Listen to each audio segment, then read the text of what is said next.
Helen Whatley is treating you like an idiot. She voted to strip away Britain's influence in Europe, and now she's using that exact lack of influence as an excuse to keep us isolated and poorer. It's a special kind of gaslighting to break the steering wheel, toss it out of the window, and then complain that you can't drive the car. She argues that getting closer to our biggest trading partner is a bad idea because we wouldn't have a say in the rules, completely ignoring the fact that she is the one who voted to take that say away. She created the problem, and now she's citing the problem as the reason why we can't fix it. And just to really twist the knife, watch her demand straight answers from her rivals immediately after she spends 7 minutes dodging a simple question about the economy. So let's start with the warm-up. Trevor asks a very simple binary question. Are you going to back the government's guarantee of 900,000 jobs? It's a yes or no question. Watch how Whatley handles it.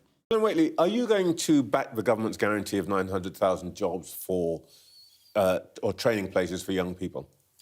Well, I mean, so what we've seen today announced by the government is spending the best part of £1 billion on work placements and government-created jobs for young people.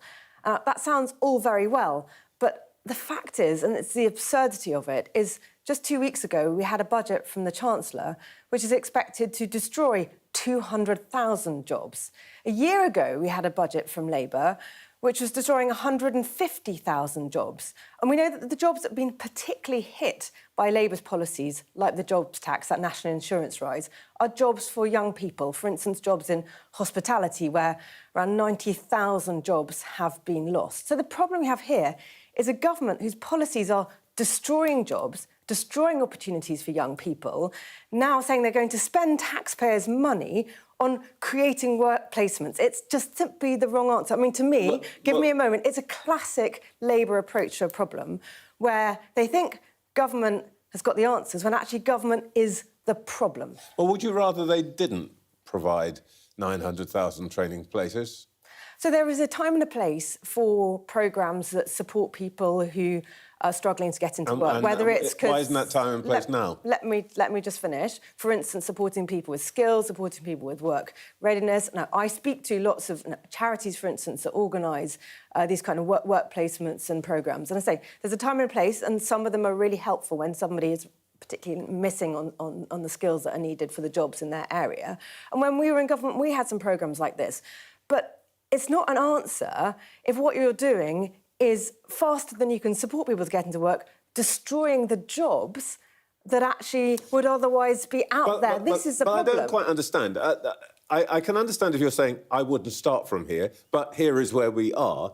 Are you saying that they shouldn't do this programme, or are you saying you'd rather they didn't have to, but we will support it? Look, and we'll look at the details of the specific plans that they have and whether they've really worked out what is the best way to do this, because, you know, if you target schemes effectively to people in particular areas and particular barriers, then you can help people with difficulty getting into work. So I'm not saying, as I said, there's a time and place for this. 5 minutes of throat clearing, anecdotal waffle, and absolutely no answer. Now, the jobs argument itself is classic Tory upside-down logic. Labour announces a scheme to help young people into work. Whatley says this is the wrong answer because Labour's policies are allegedly destroying jobs. So therefore, we shouldn't help young people who can't find work because jobs have been destroyed. Circular nonsense. Jobs are gone, therefore helping people is bad. Government is the problem, except when it's the government cracking down on benefits, then suddenly it's very much the solution. And then she can't decide which argument she's even making. At one moment, training schemes are bad. At the next moment, she says Conservatives ran similar schemes and they were good. Then she says there's a time and a place. But mysteriously, now, when youth unemployment is rising, that isn't the time.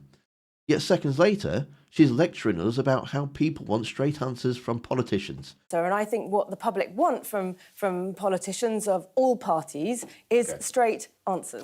Right. Apparently not from her, though. That rule kicks in after her interview is over. But the real cell phone, the bit that deserves framing, comes with Brexit. She's asked a very simple question. Again, given how things have gone since 2016, would we be better off with a closer relationship to the EU? Not rejoining, not reversing Brexit, just being a bit closer to our biggest trading partner. And her answer, well, it's staggering really. example, you voted for Brexit.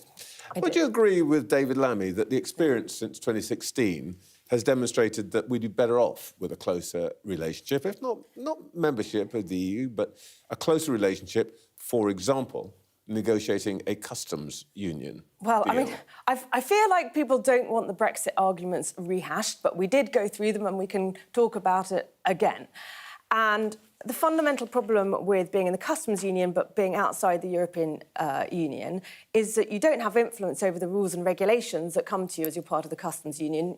But you've got to abide by them. So what David Lammy is suggesting is the worst of all worlds. It's having to abide by the rules of the EU without being able to influence them. It is not the right answer. She says moving towards a custom union would be the worst of all worlds, because we'd have to follow EU rules without having influence over them. Without having influence. I mean, come on. She voted to leave the very institution that gave us that influence. She helped take away our vote, our MOPs, our seat at the table, and now she's outraged that we wouldn't have a say in the rules. She calls it the worst of all worlds. You know what is the actual worst of all world is?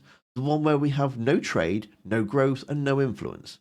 Because politicians like Whatley decided that sovereignty meant cutting off our nose to spite our face.